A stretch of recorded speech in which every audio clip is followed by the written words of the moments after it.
The morning began without color. The sky was a dull sheet of gray, flat as the courthouse facade, a composition of glass, steel, and indifference. The air carried that peculiar stillness before rain, as if the city were holding its breath. Even the pigeons that usually gathered near the courthouse steps had withdrawn to the ledges. The world was still, geometric, expectant.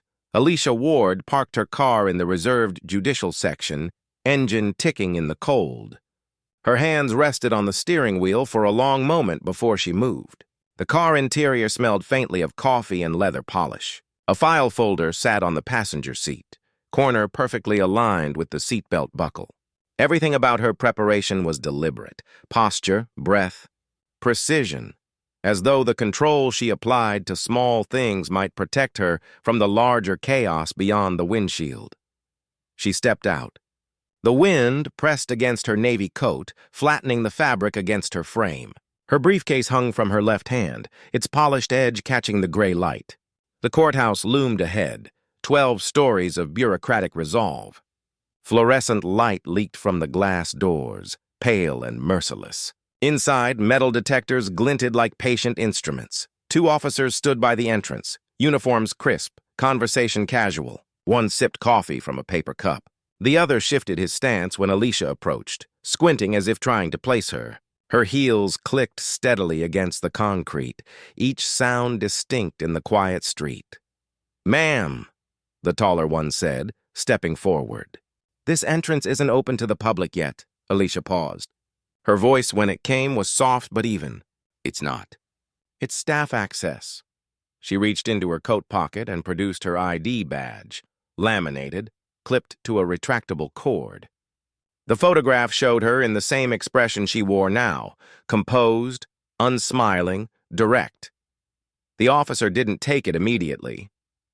He glanced at his partner, then back at her. "You'll need to wait by the main doors." "I'm due on the bench at 9, she replied. No edge, no plea, simply a statement of fact. "I'm entering through staff security." The officer's expression shifted. A twitch, something between confusion and irritation. "Bench?" He extended his hand, palm up. "Let me see that." She handed him the badge. He turned it over, his thumb smudging the clear plastic.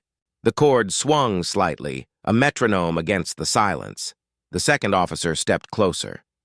"We've had some issues with fake credentials lately," he said, voice lower, eyes assessing. "You understand?" Alicia met his gaze. "I do." She waited. The pause should have been enough. It wasn't. "Could you step aside, ma'am?"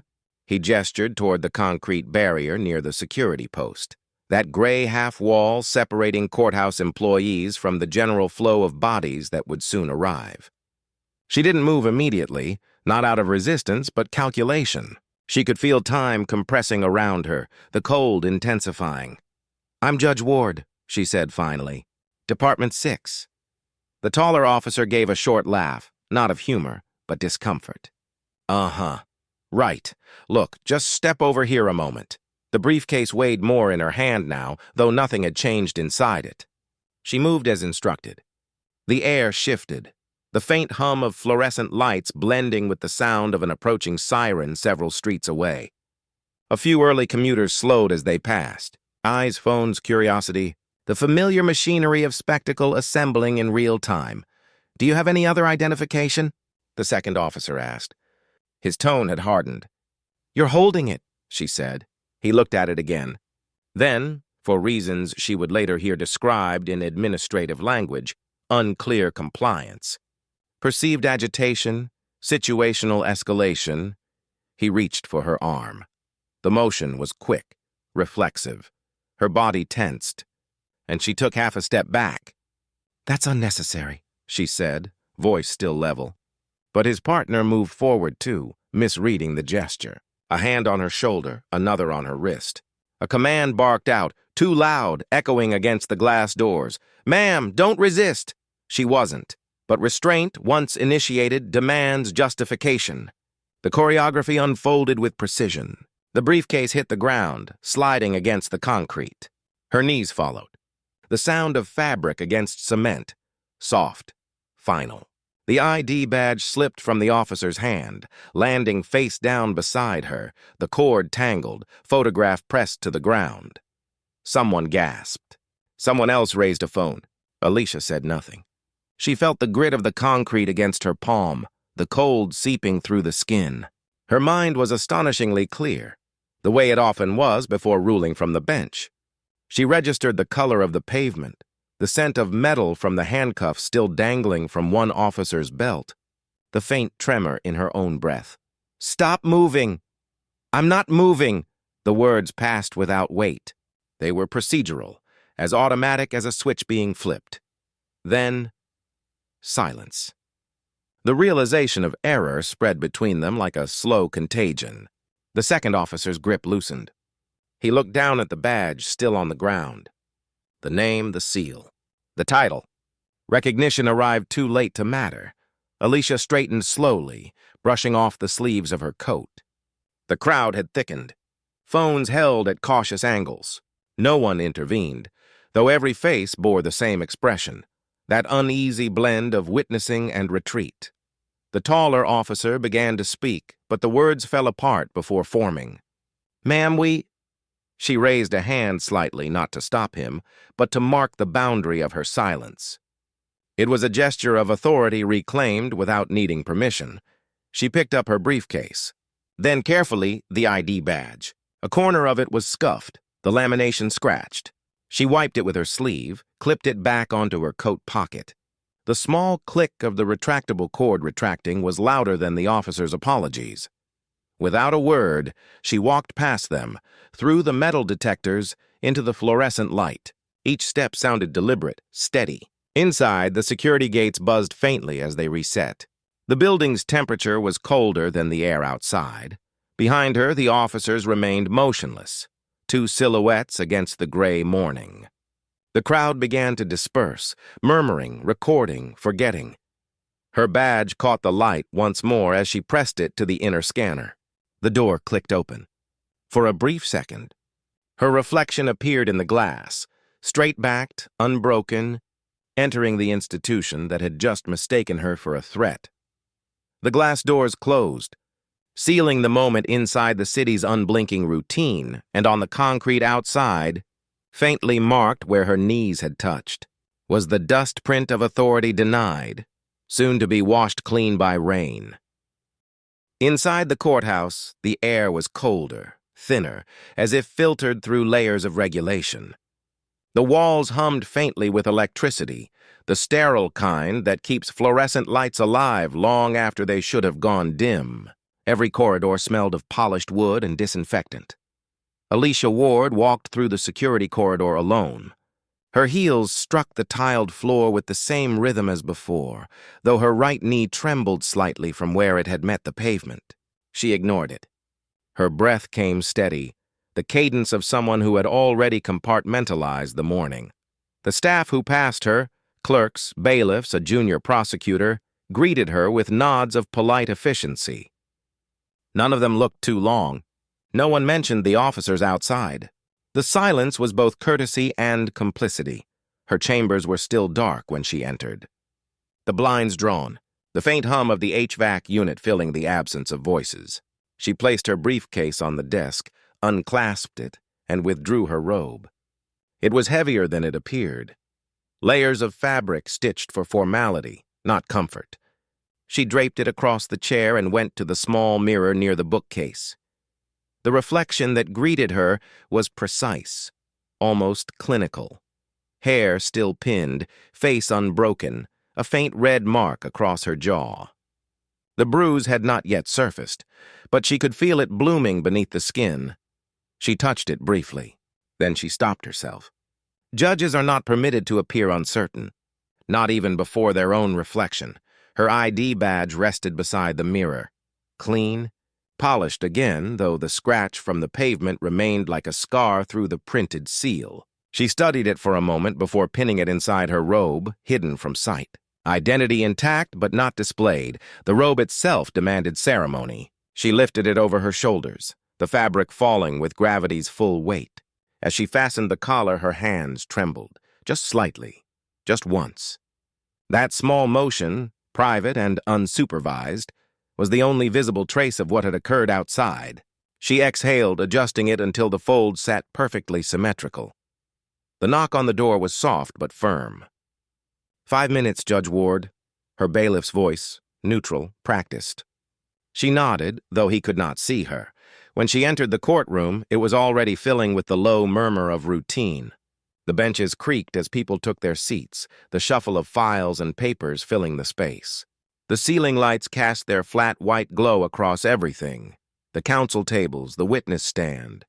The seal of the state engraved above the bench.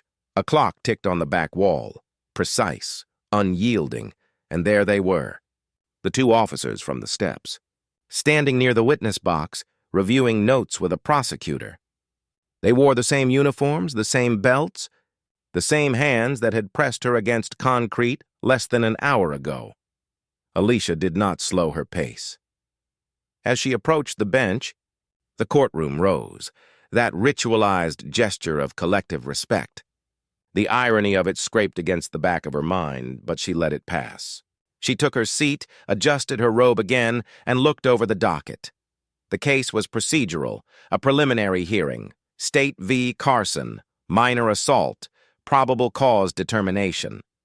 Nothing remarkable, except for the witnesses, except for the air itself, which seemed to hum differently now, charged by a truth only one person in the room fully carried. "Good morning," she said. Her voice was steady, each word precise. Yet beneath it, there was the faintest tremor of withheld breath, the residue of adrenaline refusing to leave her body. She cleared her throat once, lightly, and continued. "This court is now in session." The bailiff repeated the declaration. The sound bounced off the oak panels, formal and impersonal. The gavel rested near her right hand, a polished symbol of order. She touched it briefly, feeling the cool smoothness of its handle. It was both weapon and restraint. Proceedings began. The prosecutor spoke. The defense counsel objected. The witness, one of the same officers, undertook the stand. The oath was administered. Alicia watched as the officer lifted his right hand, palm open, fingers steady. The same hand that had forced her down. "Do you swear to tell the truth, the whole truth, and nothing but the truth?" the bailiff asked. "I do." The words echoed too long in the room. For the next 40 minutes, she presided. She spoke only when required, her tone unaltered, her gaze unwavering. No one faltered. No one alluded to the morning. The machinery of law continued with bureaucratic precision, as if the system itself demanded ignorance to remain intact. At one point, her eyes drifted to the window. The rain had begun, thin streaks against the glass, rhythmic, cleansing. It fell on the same concrete where her badge had landed. It fell on the city, on every indifferent surface. A silence settled as the final statement was read into record. Papers shuffled, the sound like distant static. When she ruled, it was simple. Probable cause is established. The matter will proceed to trial. Her words were law now, the same voice that had been disregarded hours ago. Authority reconstituted through diction and procedure. The courtroom exhaled. The bailiff called the next case.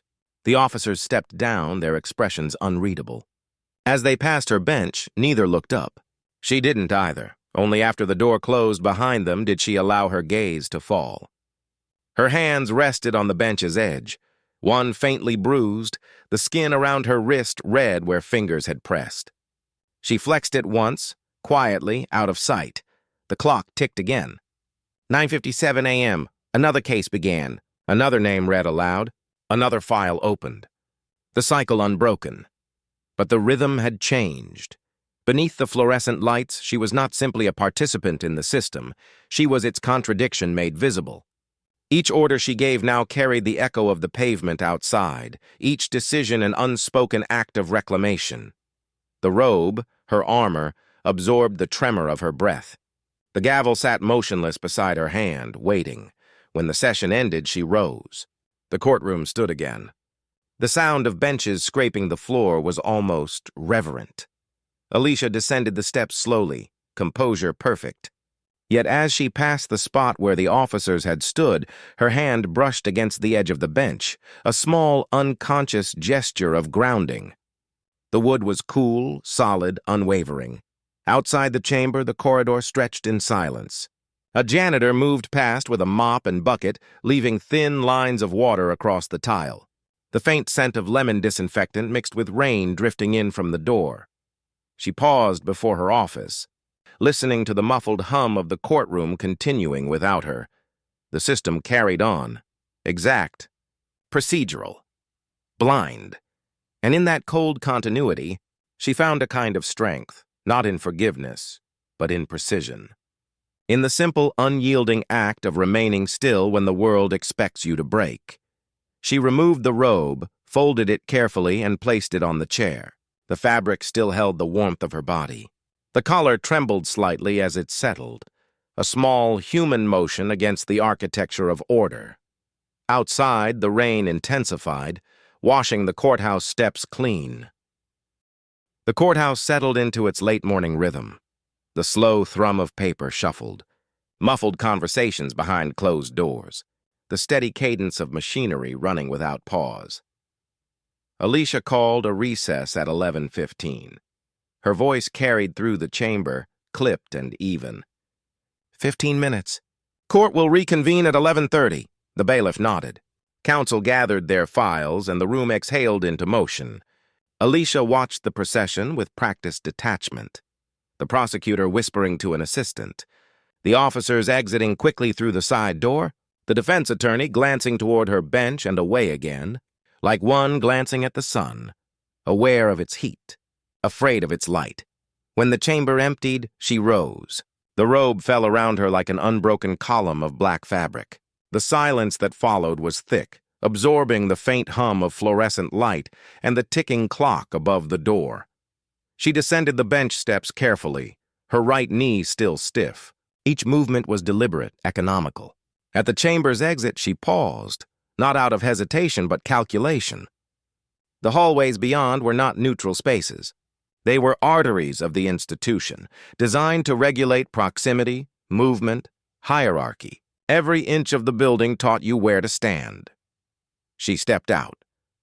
The hallway stretched long and symmetrical, its marble floor reflecting strips of light from the overhead fixtures. On the far wall, a convex security mirror bulged from its mount, a polished eye watching everything at once. The mirror warped the image of the corridor into a silent panorama, bodies bending at strange angles, faces widening and narrowing as they passed. Alicia's reflection appeared near the center, small, distant, distorted. She looked at it only for a second before turning away. A voice came from behind. "Judge Ward?" She recognized him before turning. Daniel Perez, a public defender she'd seen in her courtroom several times before. Young, earnest, with the slightly frayed suit and cautious optimism common to those who still believed the system could be negotiated from within. He carried a stack of files pressed to his chest like a shield. "Mr. Perez," she said. He hesitated halfway down the hall, as though calculating the correct distance to approach a judge outside the chamber. Then he moved forward, his shoes squeaking faintly against the marble. He stopped, then started again. "I was outside this morning." The air between them tightened. Alicia said nothing. Her gaze fixed on him, not sharp, not warm, simply steady. "I saw what happened," he continued, lowering his voice. "Outside the main entrance. With the officers," he swallowed. I wasn't sure if I should say something." Her silence extended long enough to become a mirror itself. He filled it with words. I figured you'd want it reported, but I didn't want to complicate anything. You were about to start docket, and I didn't know if intervening would have helped." He shifted his weight, the files sliding slightly in his grip. The fluorescent light flickered overhead, turning his face into alternating strips of brightness and shadow. Finally, Alicia spoke. "You didn't intervene," he exhaled. "No, I didn't." A pause. Then, quieter. "I thought about it." The hallway absorbed the confession without echo. She tilted her head slightly, studying him. And what did you think would happen if you had? He hesitated, glancing toward the security camera mounted in the corner, a small red light blinking, the same unblinking witness to every transaction of power within these walls. I don't know, he said. Maybe they'd have stopped, or maybe I'd have ended up on the ground too. Maybe, she said. The word landed without tone, not accusation, not mercy, just acknowledgement. He shifted again, the discomfort becoming physical. I wanted to tell you I'm sorry. Not for them. For... He gestured vaguely toward the air, toward everything that couldn't be named aloud in a courthouse hallway. For all of it? Alicia's gaze drifted toward the convex mirror at the end of the corridor. In its curve, she saw both of them, two figures reduced to silhouettes, their reflections bending around the mirror's edges like heat distortion. She said, "Do you think apologies change institutions, Mr. Perez?" His expression faltered. "No, Judge. Do you think silence does?" He looked down. "Sometimes silence keeps you employed." The words were honest, and for that they were heavy. Alicia nodded once. "Then choose which one you can live with." He didn't respond. The files in his arms trembled slightly. Around them, the courthouse continued its muted rhythm. Footsteps, phones ringing faintly from distant offices, the sound of a gavel somewhere else in the building striking order into another room. The fluorescent light flickered again. The hum deepened, then steadied. Perez took a step back. "If you need a statement," he said finally, "or if you want someone to confirm—" "I don't," she interrupted, softly but firmly. He nodded. "Understood." A long silence followed, the kind that clarifies the roles each person has agreed to play. Then he turned and walked down the corridor, his reflection shrinking in the convex mirror until it disappeared entirely. Alicia remained still. Her own reflection lingered, warped, elongated, multiplied. She studied it, searching for something exact within the distortion. The mirror offered no symmetry, no clarity, just the permanent curvature of surveillance. Everyone visible, no one truly seen. She turned away and began walking back toward her chambers. The click of her heels echoed against the tile, merging with the clock's measured pulse. As she passed the security camera, its red light blinked once, steady, indifferent. In the courtroom, the bailiff was already calling the next case. Voices filtered faintly through the closed door. The world resumed its procedural hum. She re-entered the chamber without announcement. The robe hung where she'd left it, still warm from the morning's labor. She lifted it once more, letting it fall across her shoulders like a curtain lowering between truth and performance. The gavel waited. She sat. Spine aligned, hands folded, eyes fixed ahead.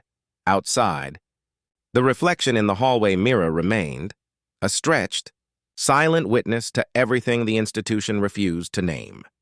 By the next morning, the incident existed only as text, a sequence of bullet points, timestamps, and administrative language, precise, bloodless, unassailable. The email was sent from Office of Security Compliance. Subject line: Preliminary Incident Report, Courthouse Entry, 08:41 a.m. It arrived in her inbox at 7:03 a.m., alongside case updates, clerk notifications, and one reminder from Human Resources about upcoming ethics training. No hierarchy separated them. Bureaucracy flattened all events into the same sterile urgency. Alicia sat at her desk, coat still on, the robe draped neatly across the back of her chair. The light through her window was gray and static, filtered by the courthouse's narrow panes. The computer screen glowed in the dimness, cursor blinking like a pulse. She opened the email. Summary: at approximately 08:41 hours, courthouse security personnel encountered an unidentified female attempting entry through the staff entrance without proper authorization. Incident description: subject did not comply immediately with verbal commands to provide credentials. Officers report perceived agitation and noncompliance. Physical contact initiated to ensure safety and maintain protocol. No injuries reported. Status: matter under administrative review. Pending confirmation of subject's identity, beneath it was an attached document. Supplemental statement: Officer R. Hale. She opened that too. The tone was familiar. The formal cadence of justification. Officer Hale reports that the subject appeared agitated and verbally resistant. The subject did not identify her. Judicial role until after physical engagement. Officers acted with due regard for safety. Subject declined medical assistance. The phrases repeated with bureaucratic precision.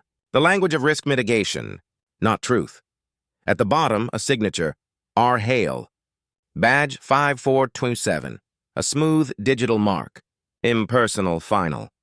Alicia scrolled once more, reading the lines again as if repetition might reveal something human beneath the formality. But it didn't. The report was perfect. Too clean to be questioned, too detached to be refuted.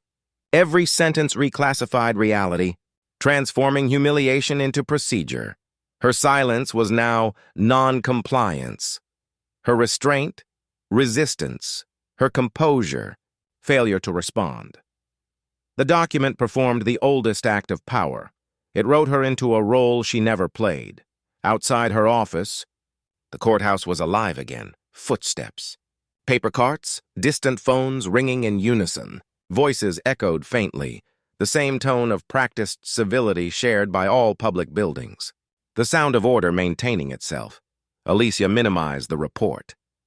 She did not print it. She did not forward it. She did not respond. Instead, she opened another window. State vs. Mendoza, sentencing order pending review. The screen changed from accusation to duty. From narrative to decree, she read the file. The defendant's name, the charges, the recommendations, numbers, clauses, precedent citations, law as a fortress against emotion. Her hand moved to the pen beside her, a black fountain pen, weighty and smooth, a gift from her first clerk years ago. She uncapped it with care. The faint click of metal against metal sounded louder than it should have. She began to sign. The motion was calm, deliberate.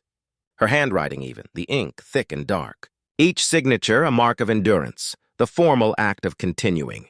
She moved through each page methodically, the way surgeons move through an incision, not without feeling, but beyond it. When she finished, she placed the pen down beside the report. The contrast between them, ink against bureaucracy, was almost symbolic. One carried judgment, the other erased experience. She sat back, exhaled. A knock came at the door. Her clerk, Maria Torres, entered carrying a stack of files. Her face was polite, unreadable. "Good morning, Judge," Maria said softly. "Security requested your statement for the incident yesterday. They said it's optional at this stage." Alicia looked up. "Optional?" "Yes, ma'am," she nodded slowly. "Tell them I'll review it later." Maria hesitated. Not enough to be insubordinate, but enough to register unease. "Of course." As the door closed, Alicia turned to the mirror above her desk. The bruise on her jaw was faint now, pale yellow beneath the skin, almost gone. Only she could feel where it had been, a trace beneath the surface, like an echo in flesh. The computer chimed. Another email. This one from the Judicial Oversight Committee, CC'd to Office of Internal Review. The subject line, Administrative Coordination Request, Courthouse Security Matter. She didn't open it. Instead, she reached for the first signed order on her desk. Her signature, Alicia M. Ward, precise, decisive, full length, curved across the page. Beneath it, the embossed court seal caught the light, turning faintly gold under the lamp. The paper beneath her hand was textured, heavy. Real in a way the email wasn't. She traced the embossed seal lightly with her fingertip. For a moment it seemed to hum, the physical mark of authority that couldn't be rewritten by report language or camera footage. Alicia placed it neatly in the completed tray. Then she returned to the report. She read the opening line once more. An unidentified female. That phrase lingered. Not because it was false, but because of how efficiently it erased truth. The system did not need to lie. It only needed to rename. Her cursor hovered over reply. Then she moved it away. She did not write. She did not defend. She did not correct. To answer the report would be to acknowledge its framework, to speak within its chosen language, to surrender to its grammar of control.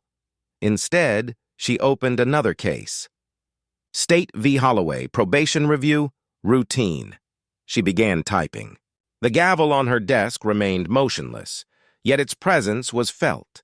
A reminder that power, once formalized, must remain still to be recognized. At noon, the fluorescent light above her flickered once, briefly dimmed, then steadied. The sound of the HVAC filled the pause like breath. She signed another order, then another, and another. Each signature fell like a quiet verdict against the system that had already rendered one against her. Outside her window, the city continued, traffic lights blinking in rhythm, pedestrians moving in lines, umbrellas opening and closing in the drizzle. Order performed itself endlessly, without conscience, without witness. Inside, Alicia's pen slid once more across paper, her name leaving a mark that no report could rephrase. Her silence remained intact, deliberate. Heavy, disciplined, it was not surrender. It was jurisdiction. The hearing took place in room 402, a conference chamber repurposed for internal reviews. The walls were beige, without character, the kind of neutrality that institutions favored when the purpose was to appear impartial. A long table divided the room.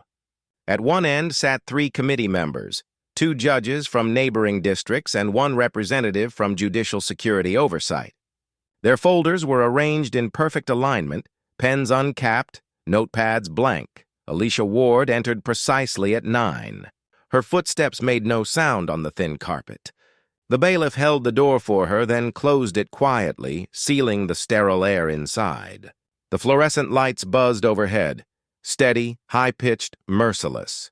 She took her seat opposite the committee, placing her folded hands on the table. The bruise beneath her collarbone, faint now, caught the light whenever she moved. It pulsed like a private truth beneath the institutional glow. No one mentioned it. "Judge Ward," began the chairwoman, on her Judith Lanier, her voice even practiced. "We appreciate your time. This proceeding is informal, but your cooperation is expected. The purpose is to clarify the events of last Thursday morning at approximately 8:41 a.m., involving courthouse security personnel." Alicia inclined her head slightly. "Not agreement. Not submission, but acknowledgement," Lanier continued, reading from the file. "Security reports indicate that you were approached after attempting entry through the restricted staff entrance. The officers state that you did not immediately comply with verbal commands and appeared—" She glanced at the page, agitated. "Would you care to clarify your behavior at that time?" Alicia looked directly at her. "I arrived on time for my docket." "And when the officers stopped you?" "I identified myself." "Did you raise your voice?" "No." "Did you comply immediately with their instructions?" "I complied with lawful ones." The second committee member, Judge Renner, leaned forward slightly. His tone was gentler but no less rehearsed. "Judge Ward, the report suggests there was confusion regarding identification. The officers claim they did not recognize you as a member of the judiciary. Would you say your badge was visible?" "It was," she said. "Visible to them." She paused. "That depends on how they were looking." The silence that followed was long and taut. Renner looked down, made a note. The pen scratched faintly against paper, a sound that carried like judgment. The third member, the representative from Security Oversight, spoke next. His uniform was civilian, but his posture military, spine straight, jaw tight. "For the record, Judge Ward, were you physically harmed during the altercation?" "No." He nodded, as if that settled something essential. "Good." She did not look away. "That depends on your definition of harm." Lanier cleared her throat, uneasy with the shift. "Let's remain focused on procedure, please." Procedure. That was always the refuge. The institution could survive anything as long as the discussion stayed procedural. Lanier continued reading. "The report indicates that the officers used minimal force to ensure compliance, and that you declined medical treatment. Do you confirm this?" "I was not offered treatment," Alicia said. "I was told to move along." Renner's eyes flicked up. He hesitated before writing again. Lanier maintained her composure, but a tightness had entered her jaw. "For the record, Judge Ward, do you feel your safety was endangered?" "My dignity was," she said. The words hung in the room heavy and untranslatable. No one responded. The fluorescent light flickered once, then steadied again, humming louder now, the only sound between them. Finally, Lanier said, "This committee's concern is primarily procedural compliance. Emotional or perceptual elements, while regrettable, are outside our purview." Alicia smiled faintly. "So is justice sometimes." Renner set his pen down. He did not look up again. The security oversight officer adjusted his tie. "Judge Ward, the committee must also consider the impact of this incident on public trust. The optics are delicate. The footage has circulated internally, though not beyond this building. I see. You understand that restraint in such matters protects the institution." Alicia leaned slightly forward. "Whose restraint?" The officer blinked. "Pardon?" She repeated it. "Whose restraint protects the institution, mine or theirs?" He did not answer. Lanier closed the file softly. "Judge Ward, we will review your statement along with the officer's reports and issue an internal recommendation. At this stage, we see no evidence of misconduct on your part. However, we advise that I remain silent." Alicia finished for her. Lanier hesitated, then nodded. "That would be prudent." Alicia sat back. Her posture was immaculate, each movement measured. She did not fidget, did not glance at the bruise shadowed beneath her collar, though the light made it visible now to everyone at the table. It was no longer a mark of violence, but of memory, proof that the body records what institutions redact. The hum of the lights grew louder, or perhaps the silence had deepened enough to make it seem so. Finally, Lanier spoke again, voice lower. "You've served on this bench for 12 years, Judge Ward. You've earned considerable respect in this circuit. I trust you understand how quickly confidence can erode when misunderstandings occur." "Misunderstanding," Alicia repeated quietly, the syllables flat and uninflected. "Yes, that seems to be the preferred term." Lanier nodded as if agreement had been reached. "We'll conclude here. Thank you for your cooperation." The gavel that wasn't there still seemed to fall, the soundless punctuation of closure. Alicia rose, smoothing the fabric of her robe, the motion calm and deliberate. She gathered her folder, empty, symbolic, and nodded to each member in turn. "Thank you for your time," she said. The officer avoided her eyes. Renner offered a strained smile. Lanier gave a professional nod, the kind reserved for colleagues she hoped not to see again soon. Outside the conference room, the hallway stretched long and sterile. The same fluorescent light, the same marble floors, but something in the air had shifted. Thinner, sharper, aware of its own surveillance. As she walked, she passed one of the security cameras fixed to the ceiling. Its red light blinked once, recording. She met its gaze briefly. Not defiant, not fearful, simply aware. In the glass panel of the fire door ahead, she saw her reflection again, fragmented by the wire mesh inside the glass. Her figure divided into squares like evidence preserved in an archive. The bruise beneath her collar caught the reflection's light. A small, steady pulse against the black robe. She adjusted the collar until it disappeared. Down the hall, a clerk waited with new case files. "Judge Ward," he called softly, "your next docket's ready." She took the stack from him, the papers cool against her palm. "Thank you. Should I postpone the afternoon session?" He asked. "No," she said. "We proceed as scheduled." She continued down the corridor, the files pressed to her chest. Behind her, the conference room door closed with a muted click. Inside that room, the fluorescent light would remain on for hours, humming above the empty table, illuminating nothing, questioning nothing, recording nothing. The courtroom was already full before she entered. Press, public, lawyers, all packed into the paneled chamber that smelled faintly of paper and polish. The air hummed with low conversation, the static of anticipation. A high-profile sentencing, 2 officers convicted of excessive force in an on-duty assault. The nation's cameras waited for the final word. When Judge Alicia Ward stepped through the side door and took her place behind the bench, the room fell silent. The clerk announced her presence with the usual formalities, but the sound seemed thinner than usual, a recitation meant to cover discomfort. She wore the same black robe. Freshly pressed, the collar lines smooth now, her posture precise. Her bruises had faded beneath the fabric, but the memory of them had not. Beneath the table, the tips of her shoes aligned exactly with the floor's edge. Court is now in session. The murmur stilled completely. The defendants sat at the defense table, 2 officers in suits, their hair neatly trimmed, their faces pale from weeks of public scrutiny. Behind them, their union representatives sat rigid, hands clasped. A few seats back, 2 other men in uniform occupied a bench in the gallery. The same men who had forced her to the ground outside this building weeks earlier. They watched her. She did not return their gaze. The prosecutor finished his statement quickly, his tone procedural, drained of conviction. The defense followed, invoking words like context, duty, and split-second judgment.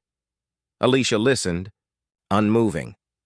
Every so often, she glanced at the clock above the gallery door, the same institutional design as every courtroom clock in the country. The second hand moved with an even, merciless rhythm. Its continuity mocked the idea of progress. When it was time to deliver her ruling, she removed her glasses and set them on the bench. The sound, a light, deliberate click, cut through the silence. She began to speak. Before this court are 2 officers found guilty of using unlawful force resulting in serious bodily harm. The evidence presented leaves no ambiguity as to what occurred. The law, however, demands not only recognition of guilt, but an understanding of harm and of responsibility. Her voice was low, even, but carried easily across the chamber. The microphones caught every word, amplifying not just her tone, but her control. The defendants have argued that their actions were the result of fear. They describe an atmosphere of danger, uncertainty, and confusion, conditions that, in their words, justified escalation. She paused, letting the silence fill the room, letting the clock mark 3 seconds, 4. But fear, she continued, is not a defense for cruelty. It is a mirror. It shows what we have been taught to see, and who we have been taught to fear. The audience did not move. Even the court reporter's typing slowed, as if afraid to interrupt. These proceedings are not about a single night, a single act, or a single set of individuals. They are about the repeated failure of restraint, not only in the field, but in the conscience of our institutions. Her gaze dropped briefly to the written judgment before her. Though she knew the words by heart, the court therefore sentences the defendants to 5 years incarceration and permanent revocation of law enforcement certification. The sound that followed was not relief nor outrage. It was the collective stillness of people trying to absorb consequence, the system acknowledging its own act of self-correction, however small. She signed the order. The pen moved smoothly, her signature unbroken. The prosecutor exhaled. The defense stared down. One of the officers' wives began to cry softly in the second row. And in the gallery, the 2 men who had once pinned her to the ground sat motionless, their faces expressionless beneath the steady light. Alicia looked at them only once. Not long, not pointed, but enough. Recognition without acknowledgement, judgment without speech. Then she returned her gaze to the bench, the papers before her. This court stands adjourned. The gavel struck once, a sound of finality, not closure. As the courtroom began to empty, the sound of shuffling papers replaced the hum of voices. Bailiffs moved through the aisles with quiet efficiency. The press whispered to one another, cautious not to appear intrusive. Alicia remained seated, unmoving. The robe's fabric pooled around her wrists, its weight like a shield she no longer needed but could not remove.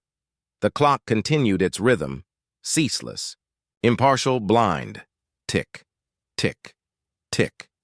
Each second layered itself atop the next, erasing the moment as soon as it passed. She let the silence lengthen, a silence that no one dared to break. For the first time in weeks, she felt the air move freely again. Not lighter, not cleaner, just real. She stood, gathered her notes, and descended from the bench. The court officers rose automatically as she passed. Their respect was procedural, but she accepted it all the same.